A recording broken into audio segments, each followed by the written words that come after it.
네, 사랑하는 우리 계명교회 청년부 모든 여러분들 반갑습니다. 잠깐 주중 설교를 좀 다시 묵상해보는 시간을 가지려 합니다. 한번 볼까요? 말씀을 보면 일단 마우스 커서가 좀 잘 따라올지는 잘 모르겠는데 이걸 해서 좀 보죠. 여기를 좀 보시면 너희 중에 싸움이 어디로부터냐라고 이제 다툼이 어디로부터냐 여기서부터다 라는 식으로인데 너희 지체 중에 싸우는 정욕 때문이다 라고 이제 얘기를 하죠. 이 정욕이라는 것은 이제 여러분이 잘 한번 생각을 해볼 필요가 있는데 개인에게는 육체적 욕망, 특별히 성적인 굉장히 단어 뜻이 내포된 욕망이에요. 그렇게 좀 표현을 하고 있고요.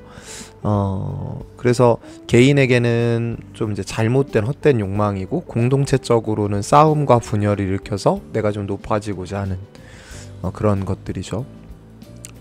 그래서 그들이 이제 욕심을 내어도 얻지 못하여 살인하며, 자 그러니까 이 살인이라고 하는 단어는 이제 어떤 학자는 뭐라고 주장을 하냐면 당시 초대교회 공동체 내에 이제 열심당원들, 그러니까 질럿이라고 하는데 스타크래프트 해본 사람들은 좀 익숙할 텐데 그 열심당원들이 누구냐면 이제 좀 극단적인 방법들로, 그러니까 로마에 대한 어떤 저항을 좀 극단적인 방법들을 통해 함으로 말미암아 이스라엘의 독립을 꿈꾸던 사람들이 많이 있었을 거고, 그들은 실제로 좀 사람을 죽이는 방법을 그렇게 거리낌 없이 좀 사용하고자 했을 거다라고 이제 주장을 합니다.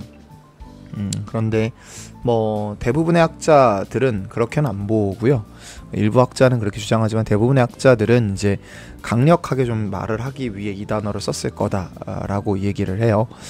시기하여도 능히 취하지 못함으로 다투고, 그러니까 한 결과 때문에 살인하고, 시기하여도 취하지 못한 어떤 이런 결과 때문에 다툰다라고 이제 되는 거, 다투고 싸웁니다. 근데 이제 야고보가 좀 이상한 말을 합니다. 얻지 못함은 구하지 아니하기 때문이다 라고 얘기를 합니다. 그렇다면 이제 생각을 해볼 수 있는 게 뭐냐면, 저들이 더 높은 자리를 차지하기 위해 다투었던 것들, 그러니까 내 안에 없고 상대방에겐 있는 무언가, 그리고 내가 남보다 더 나은 존재라는 어떤 확신과 확신을 위치를 통해 하고자 했던 거죠. 그러니까 내가 남보다 더 높은 자리에 올라가서 내가 너보다 가치 있는 존재라는 걸 증명하겠어 라고 생각했던 것들이 그리스도 안에서 기도함으로 말미암아 만족될 거다라는 말은, 기도함은 우리의 분명한 우리의 생각들을 덜어내고 하나님의 마음으로 채워지기 때문에 기도한다라는 건 우리 마음 안에 계신 성령께서 일하실 수 있게 하는 거고, 결국 기도한다라는 건 우리를 위해 눈물로 중보하시는 참된 중보자이신 성령님과 저는 눈을 마주치는 시간이다라고 이제 생각을 해요. 그래서 그분을 만나기 때문에 충만해지는 것들이 있죠. 자, 그래서 보면 구하여도 받지 못함은 정욕으로 쓰려고 잘못 구하기 때문이다 라고 이제 얘기를 합니다. 결론적으로는 이제 기도해야 한다, 그리고 기도하는 것들이 우리가 바르게 공동체를 유지함에 있어서 굉장히 중요하다라고 얘기를 하는 것이죠.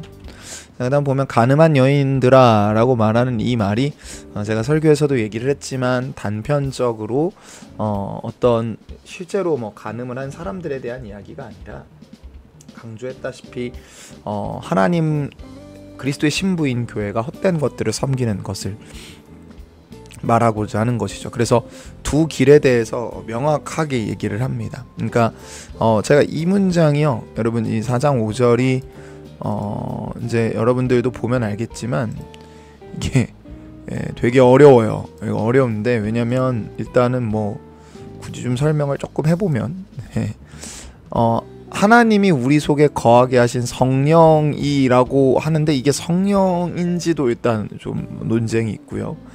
이 시기하기까지 사모하신다는 말씀이 정확히 어디를 인용한 건지도 모르겠고, 이게 언어적인 관계들을 다 따져놓고 볼 때 어떻게 번역하는 게 좋을지에 대해 학자들의 의견도 굉장히 다양합니다. 그러니까 크게 보면 한 3가지 변수 때문에 해석이 굉장히 다양해지는데 그걸 다 일일이 설명하는 건 좀 무의미할 것 같고요. 근데 그런 것들에 대한 이해보다는 제가 결론적으로는 동의하는 의견이 뭐냐면, 문맥으로 볼 때 하나님께서 우리 안에 판단력과 지혜를 가질 수 있도록 온전히 넣어준 그 영이 이 의도적으로 약해질 수 있다라는 거를 기억해라 라는 말로 이해가 되죠. 그러니까 여러분이 느끼겠지만 간음을 하다 보면요, 여러분 마음 안에 계신 성령의 위치가 작아지는 걸 여러분도 경험할 겁니다. 예, 그런 것들 여러분 기억할 필요가 있고요.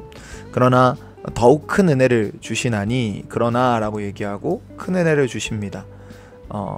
뭐냐면 그 일정 부분 우리가 성령으로서 떠나는 그 기간을 하나님이 또 허용하시죠. 허용하시는 이유에 하나님께서 교만한 자를 돌이키게 하시죠. 그래서 교만한 자를 물리치시고 겸손한 자에게 은혜를 주신다고 해서 우리 마음이 겸손하게 하시고 겸손한 자에게 또 은혜를 베풀게 하십니다. 이게 성령의 작용이죠. 그런즉 하나님께 복종할지어다. 그러니까 적극적 복종이 결국 마귀를 대적하고 이 상태에 도달하지 않는 길이 되는 거죠. 네. 그래서 하나님을 가까이 하는 겁니다. 그러니까 적극적으로 기도함으로 말미암아 그분 품에 머무는 거고, 슬퍼하며 애통하며 울지어다라고 얘기를 해요. 그러니까 결론은 뭐냐면 우리가 기뻐하던 것들이 혐오의 대상으로 변화되는 진정한 의미의 변화가 필요하다고 이 얘기를 하고 있는 거죠. 그래서 이제 마지막으로 좀 보면 주 앞에서 낮추라. 이게 이제 겸손에 대한 회복이죠. 그러니까 자기 위치에 대한 이제 회복이라고 저는 표현을 좀 하고 싶은데, 그리하면 너희를 높이시리라. 그러니까 주 앞에서 낮춰질 때 우리의 존재를 설명하는 게 우리의 어떠함이 아니라 성령으로 말미암은 어떤 것이라는 걸 경험하게 될 거라는 의미고요. 비방하지 말아라. 네, 그러니까 이유는 뭐냐면 12절이 빠졌네요. 그러니까 형제를 비방하는 것은 결국엔 뭐냐면 뭐 입법관과 재판관은 한 분이시라고 뒤에 이제 12절에 나오는데, 잘 보시면요, 생각해 보세요. 비방하지 말라라고 말하는 건 제가 얘기했다시피 그 사람의 어떤 잘못된 신앙적 행태에 대한 지적을 아예 하지 말아라라는 말이 아닙니다. 그 사람을 험담하고 깎아내리기 위한 목적으로 어떤 말들을 하는 걸 그만두라라는 얘기죠. 그래서 왜냐하면 율법이 사랑하라라고 요청하고 있기 때문에 그런 겁니다.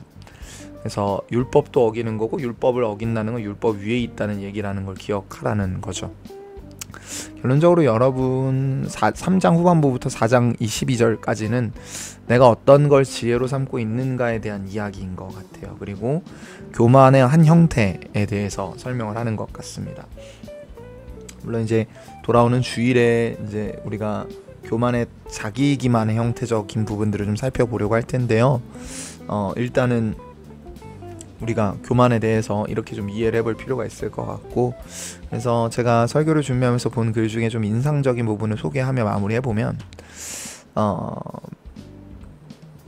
어떤 분의 말이었는지 아마 제 기억이 맞으면 메이첸이라고 저는 기억을 하는데, 근데 아마 맞을 거예요. 그레샴 메이첸의 이제 표현인데, 기독교는 깨어진 마음의 종교이다 라고 합니다. 그러니까 여러분의 상태에 대한 어떤 자각, 그리고 그로 말미암은 어떤 슬퍼하는 마음이 좀 살아나는 여러분이 되시길 축복합니다. 기도할까요? 하나님, 말씀을 다시 한번 기억합니다. 우리로 깨어진 마음을 가질 수 있도록 도우소서. 아버지께서 인도하여 주실 건 믿고 감사드리며 예수님의 이름으로 기도했습니다. 아멘.